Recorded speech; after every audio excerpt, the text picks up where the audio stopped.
Բարև ձեզ, հարգելի քաղաքացիներ, հերթական անգամ ավտոլայվի ռեժիմով որոշեցի որոշ մեկնաբանություններ, փաստեր ներկայացնել, քիչ առաջ նկատածս անամոթության վերաբերյալ։ Թիվ 2 ՔՊԱ-կանը մեր երկրի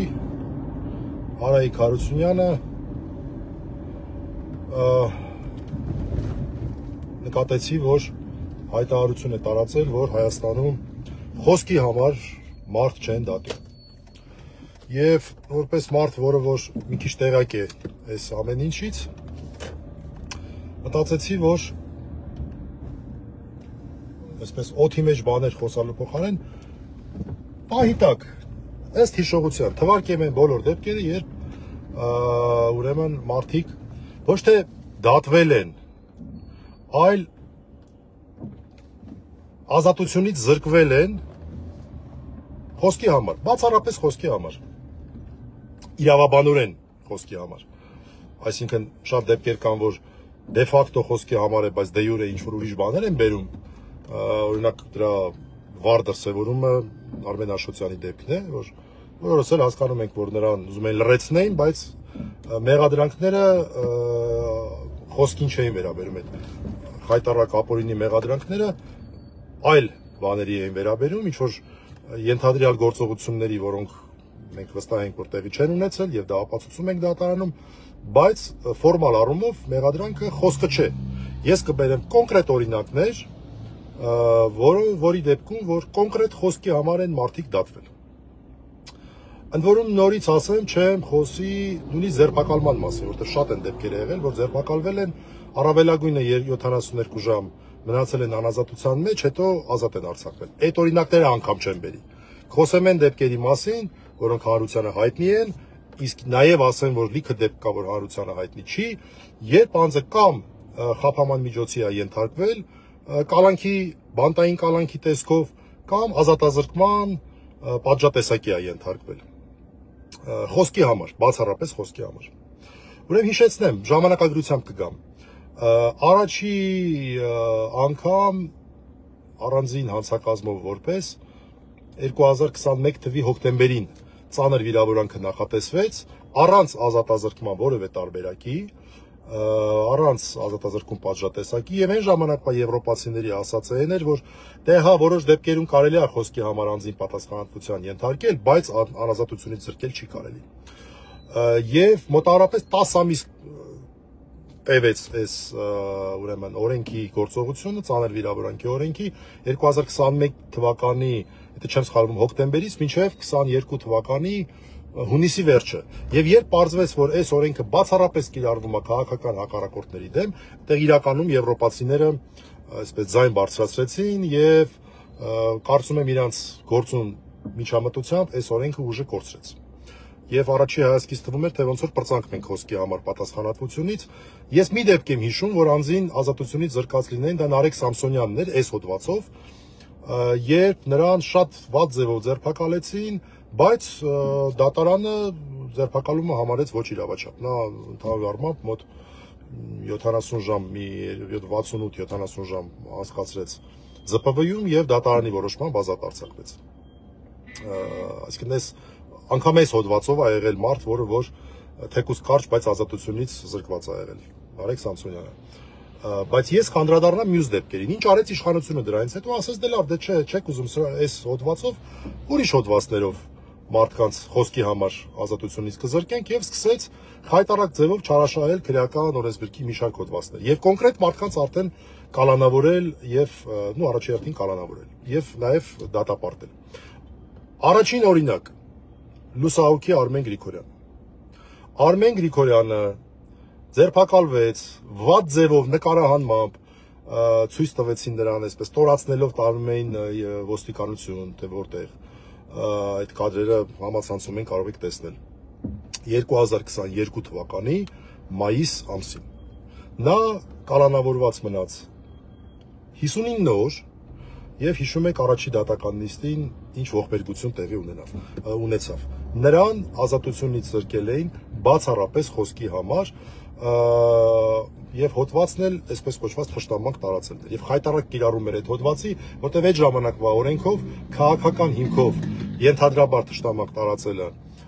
որևէ կերպ պատասխանատվության ենթակա չէր եւ դրա համար անունը դրել էին իբր թե գյումրեցիների նկատմամբ մի խայտարակություն, քանի որ բանը այսպես գյումրեցիների գործոն այստեղ ակնհայտ էր, որ չկար։ Հրապարակային էր, ամեն ինչ դուք ձեր հետևությունները կարող եք անել։ Ինքը գյումրեցի էր Արմենը եւ մի շարք այլ ապացույցներով, որ մենք ներկայացրել ենք, ուրեմն նա ընդհակառակը գովում էր էլի քաղաքական պատճառներով գյումրեցիներին։ Առաջին դեպքը ուրեմն Արմեն Գրիգորյան, բացառապես խոսք արտահայտելու համար։ Երկրորդ դեպքը ուրեմն որը որ հիշում եմ այս պահին, Նարեկ Մալյան։ Նարեկ Մալյանը 1 տարի անցկացրեց ճավերի հետևում նույն հոդվածով 2023 թվականի սեպտեմբերից մինչև 2024 թվականի սեպտեմբերը։ Նույն հոդվածով, բայց այս անգամ արդեն հոդվածը փոխված էր, ընդարձակված էր, նաև քաղաքական խոսքի բաղադրիչը այստեղ կար եւ նրան հենց քաղաքական հիմքով այսպես անհանդուրժողականություն թշնամանք տարածելու համար ազատազրկեցին, էլի բացառապես խոսքի համար էլի համարում ենք ոչ իրավաչափ։ 1 տարի անց անցկացրեց անազատության մեջ։ Սա մեր երկրորդ օրինակն էր։ Երրորդ օրինակը երկու հոգու է վերաբերվում, Նարեկ Սամսոնյան, Վազգեն Սաղաթելյան։ 2 ամիս կալանավորվեցին, էլի բացառապես խոսքի համար, մասնավորապես իրենց եթերում Իմնեմնիմի եթերում ենթադրաբար հայհոյանքներ հնչեցնելու համար, իդեպ մենք ԱԱՑ-ի շենքի մոտ ենք, Նալբանդյանով իջնում ենք, парքը շատ Տեր Աստված, ԱԱՑ-ի շենքում այս պահին երևի ավելի շատ հոգևորական կա փակի տակ, քան ուրիշ տեղեր, դրա համար մենք լրիվ իրավունք ունենք, երևի նաև պարտավոր ենք խաչակնկվել Պարքը շատ Տեր Աստված։ Շարունակենք։ Նարեկ Սամսոնյան, Վազգեն Սաղաթելյան։ Իրենց եթերում Իմնեմնիմիի եթերում ուրեմն խոսք հնչեցնելու համար 24 թվականի մարտից մինչև մայիս ամիսները, եթե չեմ սխալվում, 2 ամիս, երկուսն էլ տղաներն են, երկուսն էլ խուլիգանության հոդվածով անազատության մեջ էին։ Ուրեմն դատական վարույթը, որ սկսվեց դատարանի որոշմամբ խափանման միջոցը փոխվեց, հետո դատարանը կայացրեց մեղադրական դատավճիռ, հետո բողոքարկվեց դատախազության կողմից, հիմա վերադարձ դատարաններում է գտնվում վարույթը դեռ չի ավարտվել։ Հաջորդ օրինակը, արդեն գանք դեպի հնարավորինս մեր օրը։ Նորից ասեմ, ոչ բոլորն եմ հիշում, եմ ասում, ինչ որ հիշում եմ, պահիտացում։ 4-րդ օրինակը, էլի, քանի որ նաև ԱԱՑ-ի մոտ ենք, այստեղ է շենքում գտնվող Միքայել Սրբազանի օրինակը։ Դե այդ օրինակը արդեն տենց շատ խոսելու կարիք էլ չկա, մարդը խոսք էր արտահայտել, կարծիք էր արտահայտել, մի անգամ քննել էին, ասել են այստեղ անցական չկա, հետո նույն կարծիքի վրա հղում կատարելը դիտեցին արդեն, որ չէ, անցակազմ կա, շատ ենք խոսել դրա մասին, եղավ շատ արագ դատավարություն, եղավ մեղադրական դատավճիռ, մարդը դատապարտվել է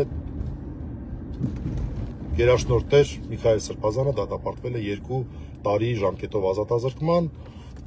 առաջի հայցային դատարանի կողմից, առջևում դեռ վերաքննիչ վճռաբեկ ացիաները կային։ Սա որպես 4-րդ օրինակ դիտենք։ Նույն օրերին նաև քաղաքական գործիչ ուրեմն Ռուբիկ Հակոբյանը ձերբակալվեց ըստ էության նույն հոդվածով, ինչպես Միքայել Սրբազանի դեպքում, այնպես էլ Ռուբիկ Հակոբյանի դեպքում խոսքը վերաբերում էր ուրեմն իշխանությունը բռնությամբ զավթելու կոչված հոդվածին, որը որ մոտարապես 10 քանի օր, մոտ 20 օր մնաց կալանքի տակ, գործը փոխանցվեց դատարան, դատարանը առաջի դատական նիստին փոխեց խափանման միջոցը, հիմա գտնվում է ազատության մեջ, վարույթը դեռ շարունակվում է, էլի մոտ 18 օր մարդը մնաց անազատության մեջ։ Սամվել Կարապետյան, բացառապես խոսքի համար մարդը ազատությունից զրկվեց, այդ մեր ձևով ձևակերպման համար ազատությունից զրկվեց, Միքայել Սրբազանը 4-րդ օրինակն էր, ուրեմն Ռուբիկ Հակոբյանը 5-րդ, արդեն 6-րդ օրինակն է, որից հետո նրան ազատությունից զրկեցին, կալանավորեցին, բանտային կալանք, փորձեցին նոր մեղադրանքներ ավելացնել, դատարանը այդ նոր մեղադրանքներով անգամ հիմնավոր կասկած չհաստատեց հետագա փուլերում, որում երկու տարբեր դատարաններ, երկու տարբեր մեղադրանքներ, եւ այս պահին ըստ էության Սամվել Կարապետյանը, բարերար Սամվել Կարապետյանը անազատության մեջ է էլի նույն շենքում ԱԱԾ-ի պատվալում բացառապես խոսքի համար, այդ մեր ձևով ձևակերպման համար։ Այն մյուս հանցակազմերը, որ հետո դրեցին նրա վրա, մասնավորապես փողերի լվացում, հարկերից խուսափում, դատարանը անգամ այն պայմաններում, երբ որ մենք մեղմ ասած վստահ չենք դատարանի ուրեմն անկախության մեջ, անգամ այդ դատարանները հիմնավոր կասկած այդ մեղադրանքներով չտեսան։ Հետևաբար Սամվել Կարապետյանը նույնպես շարունակում է արդեն 5-րդ ամիսն է անազատության մեջ պահվել բացառապես խոսքի համար։ Միքայել Սրբազանն էլ կարծեմ այս օրերին լրանում է արդեն 4-րդ ամիսը, ինչ անազատության մեջ է գտնվում։ 7-րդ օրինակը Ալեքսանդր Կոչուբաևի օրինակը, այս պահին հիշեցի, փաստաբան 3 ազատ արձակվեց, 12-13 օր մնաց անազատության մեջ, հայտարարակ ձևով ձերբակալվեց, կալանավորվեց, բացառապես խոսքի համար, մասնավորապես Facebook-ում գրառում կատարելու համար։ Բոլորիս աչքի առաջ։ Էլ ինչ օրինակներ հիշեմ այս պահին, 8-րդ օրինակը ես կհիշեմ ուրեմն Լոռու մարզից Սարգիս Մելքոնյանին, որը որ բռնության կոչի համար, սովորական քաղաքացի էր, ես բարձրաձայնեցի նրա մասին, բռնության կոչի համար դատապարտվեց 2 ամիս ժամկետով ազատազրկման, ինձ դիմել էր արդեն առաջի հայցանի դատարանի դատավճռից հետո, ես օգնեցի, բողոքարկեց, վերաքննիչ վճռաբեկ, բայց ինչպես եւ իրեն էի ասել, դա ավելի շուտ ժամանակ շահելու միջոց է, որովհետեւ շանս առանձնապես չկար, որ փոխվեր դատարանի դատականակը, չփոխվեց, անփոփոխ մնաց, եկան օգոստոսին փաստացի ազատությունից զրկեցին, այս 2 օրը պետքա որ արդեն դուրս գա, եթե արդեն դուրս չի եկել, իմ հիշելով էլի այս օրերն էր, կարծեմ կարող է նույնիսկ դուրս եկած լինի, մի հատ լավ հիշեցի կճշտեմ։ 8-րդը սովորական քաղաքացի Սամվել Մելքոնյան, պատերազմի մասնակից, մարդ, որը որ դատվում էր բռնության կոչի համար։ Տեսեք, ներողություն եմ խնդրում բոլոր նրանցից, ում այս թվարկման մեջ գուցե մոռացել են, որտեղ շատ արագ պահի տակ կարդացի եւ ուղիղ եթեր մտա, բայց վստահեցնում եմ, որ շատ ավելի շատ է։ Պահի տակ միանգամից ես բերեցի 8 օրինակ։ 8 օրինակ կոնկրետ խոսքի համար մարդկանց ազատությունից զրկել են, ընդ որում 3 օրից ավել, այսինքն կալանավորել են առնվազն։ Ձերբակալելով լիներ շատ ավելի շատ կլիներ։ Հետևաբար այդ ուղղակի անամոթությունից բացի ուրիշ բան ասել չեմ կարող։ Ընդ որում, այսպես կոչված է, որ այդ նախկիններ շատ հին ժամանակներ գնալ չեմ կարող, այն ժամանակ այդպես ծանոթ չեմ պրակտիկային, բայց մի բան վստահ եմ եւ վստահեցնում եմ։ Ուրեմն Եվրոպայի խորհրդին անդամակցելուց հետո 2000 չեմ սխալվում 3 թվականից այդպես դեպք չի եղել, որ անձին խոսքի համար ազատությունից զրկեն։ 15 տարի առնվազն նման դեպք չի եղել։ Իսկ այս վերջի 7 տարվա մեջ արդեն բերեցի քանի օրինակ, երբ ամիսներով կամ տարիներով մարդուն ազատությունից զրկել են ֆորմալ առումով խոսքի համար, ֆորմալ առումով։ Այլ որ այնպես չի էլի, որ ուրիշներն էլ կան, որ խոսքի համար են ազատությունից զրկել, բայց ուրիշ բան են ձևակերպել։ Բայց այս մարդկանց ֆորմալ առումով խոսքի համար են ազատությունից զրկել, կալանավորել կամ դատապարտել ազատազրկման։ Այսքանն էի ուզում ասել, շնորհակալություն, հաջողություն։